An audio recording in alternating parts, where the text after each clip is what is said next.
Got the rudder mounted on there with the pins. I took a clamp and clamped the top of it up here to where it's centered with the vertical fin. And then I've got my cables run. This is the attachment fitting shackle, whatever it's called back here for the rudder.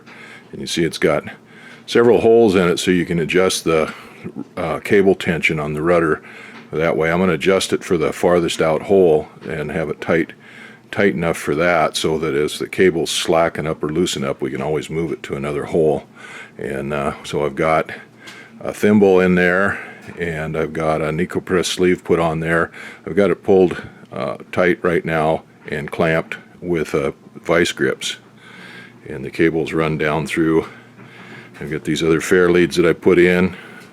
It's through the pulley like it's supposed to be, and I've got this fair lead put on here that I put on in here in the cabin because there's no second rudder pedal. And I took a piece of plywood here and put on the firewall. I just clamped it on with some tie wraps to simulate a datum point to simulate the firewall. And then I took the rudder pedals and I measured those off. I measured half the distance, the travel distance of them, and the travel distance, it went a lot farther back, but that gets kind of exaggerated if it goes back. So I figured roughly 7 inches, and so that puts that at 3.5 inches from the datum from the firewall for both of those. I've got it a little bit tight right now, so I'll let off on that cable just a little bit. Anyway, I'm going to let off on that just a tiny bit, and then I'll go ahead and take those off and clamp them, crimp them with the neoprene crimpers. This uses a clevis bolt in here. Normally, I've just got a number 3 bolt in there now to hold it, which is the same size. All right, there's the first cable done. I need to cut off this tag end here. I cut it off down here 1/2 inch or so from the neoprene sleeve. Well, here's the rudder pedal, and that's exactly 3.5 inches to the center line of that rudder pedal. Oh, that gives me a good 3 inches of travel either way. So I've got this one hooked up. I've got the sleeve put on, the thimble in there, the sleeve run up on the thimble, and the cable pulled pretty tight. But I could tell up here that it's too tight because I've got slack in the string.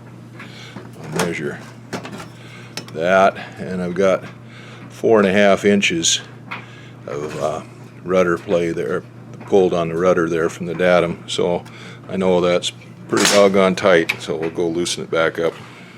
And so I've manipulated that around 3 or 4 times now, and I've got it to where it's pretty darn close. There's 3.5 there on that one, and almost exactly the same on that one, 3.5. So I'm going to go ahead and crimp this one. The rudder cables are done, all cinched up. I didn't put heat shrink tape on the end of these because it get water underneath them. They're exposed to the salt water, the spray, and everything else all the time, and they'd just get water. Well, it'd creep in the weave of the cables and get in there, and it'd just be held in with the tubing. So I didn't put any on there. It's all going to be exposed to the air so it can dry out as much as possible. I just put some friction tape around there for now just to protect everything from the ends of those cables, skin and my skin and paint and everything else, to protect that from those scratchy ends of those cables where they were cut off. Well, I've taken the strings off of these so they're free, and that one shows, well, let's go right to the end. It shows just about 3 9/16 to the center of that rudder pedal, and this one on this side shows 3.5. Let's see what we got here. Yeah, they're almost exactly the same.